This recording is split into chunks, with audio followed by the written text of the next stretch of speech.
Belum usai kasus hilangnya Ali Syafiq saat mendaki di Gunung Slamet, kini giliran kakek 78 tahun bernama Kardan yang hilang.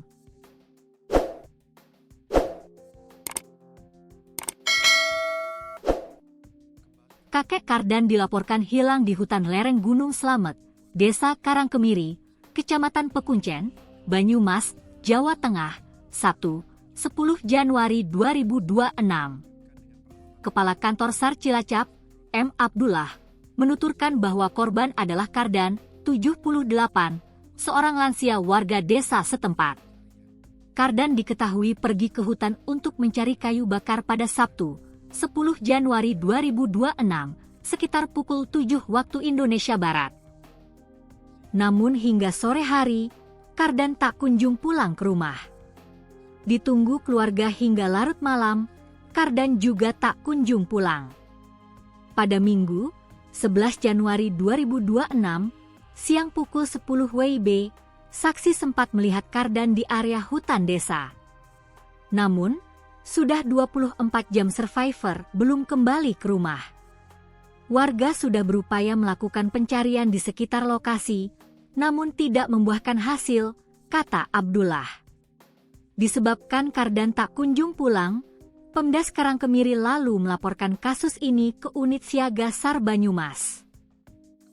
Menindaklanjuti laporan tersebut, Abdullah mengirimkan satu tim rescuer dari Unit Siaga SAR Banyumas yang dilengkapi peralatan pencarian lengkap, termasuk drone inframerah atau thermal UAV. Pada pukul 18.15 WIB, tim rescue Unit Siaga SAR Banyumas tiba di lokasi kejadian melakukan koordinasi dengan stakeholder terkait dan melakukan asesmen serta menyusun rencana pencarian, ujarnya.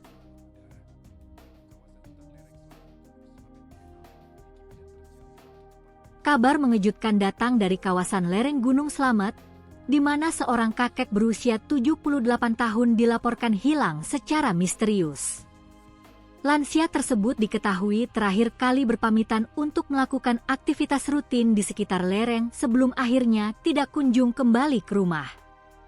Pihak keluarga merasa cemas karena korban sudah berusia lanjut dan kondisi fisik yang mungkin tidak lagi bugar untuk berada di alam terbuka dalam waktu lama. Pencarian mandiri telah dilakukan oleh warga sekitar namun tidak membuahkan hasil hingga akhirnya dilaporkan ke otoritas terkait. Kabar hilangnya kakek ini segera menyebar di kalangan masyarakat setempat dan menjadi perhatian serius bagi perangkat desa. Faktor usia dan cuaca di pegunungan yang ekstrim menjadi kekhawatiran utama bagi keselamatan sang kakek. Titik koordinat hilangnya korban berada di area lereng Gunung Slamet, wilayah yang dikenal memiliki medan cukup berat dengan vegetasi yang rapat. Kawasan ini merupakan jalur yang sering dilalui warga lokal, namun tetap memiliki risiko bagi mereka yang sudah lanjut usia. Kondisi geografis yang berbukit dan suhu udara yang bisa menurun drastis pada malam hari menjadi tantangan berat dalam proses pencarian. Tim di lapangan harus berpacu dengan waktu sebelum kondisi fisik korban semakin menurun akibat terpapar cuaca dingin. Lereng Gunung Slamet yang luas membuat penentuan titik awal pencarian menjadi sangat krusial. Warga sekitar memberikan informasi mengenai rute-rute yang biasa dilalui oleh korban untuk mempersempit area penyisiran.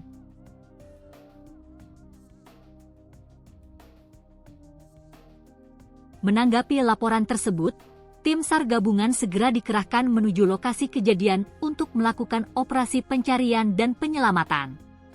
Tim ini terdiri dari personel Basarnas, BPBD, relawan penjelajah hutan, hingga unsur TNI dan Polri setempat. Pengerahan personel dalam jumlah besar dilakukan untuk memastikan penyisiran dapat dilakukan secara efektif di berbagai sektor yang dicurigai. Koordinasi dilakukan secara intensif di posko darurat yang didirikan di kaki gunung guna memantau perkembangan setiap jamnya. Tim SAR juga membawa peralatan komunikasi dan evakuasi yang memadai untuk menghadapi berbagai kemungkinan di lapangan.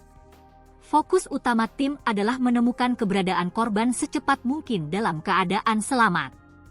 Proses pencarian di lereng Gunung Slamet menghadapi kendala besar berupa cuaca yang tidak menentu, termasuk kabut tebal yang sering turun secara tiba-tiba. Jarak pandang yang terbatas sangat membahayakan keselamatan para personel SAR yang sedang melakukan penyisiran. Selain cuaca, medan yang licin akibat hujan dan kemiringan lereng yang curam menuntut kehati-hatian ekstra dari tim pencari.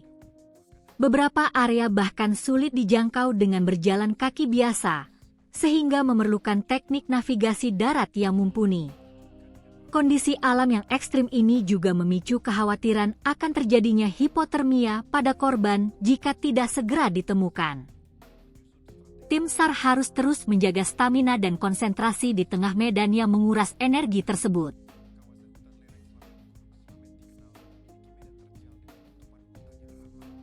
Untuk mempercepat penemuan, tim SAR dilaporkan mempertimbangkan penggunaan teknologi seperti drone dengan sensor termal untuk memantau area dari udara.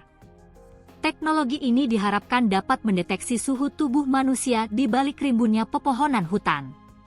Selain itu, bantuan dari unit anjing pelacak K9 juga dilibatkan untuk membantu mengendus jejak terakhir dari pakaian atau barang milik korban. Indera penciuman hewan ini sangat membantu dalam menyisir area yang tidak terjangkau oleh pandangan mata manusia.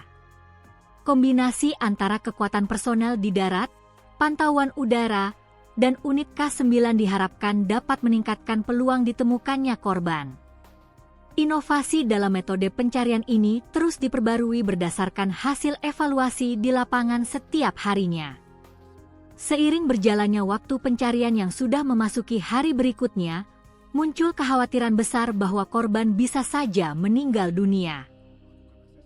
Usia kakek yang sudah 78 tahun dinilai sangat rentan jika harus bertahan hidup tanpa logistik di tengah hutan pegunungan. Tim medis yang bersiaga di posko mulai menyiapkan skenario terburuk jika korban ditemukan dalam kondisi sudah tidak bernyawa. Meskipun demikian, semangat tim pencari tetap tinggi untuk menemukan sang kakek bagaimanapun kondisinya.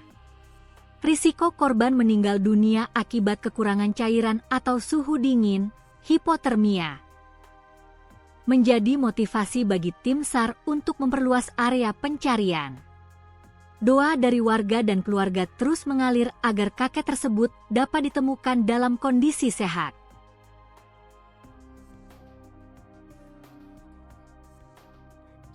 Dalam proses penyisiran, tim sempat menemukan beberapa benda yang diduga kuat merupakan milik sang kakek, seperti sandal atau peralatan kayu.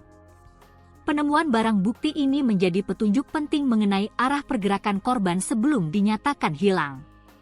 Barang-barang tersebut ditemukan di dekat area semak belukar yang agak jauh dari jalur utama warga.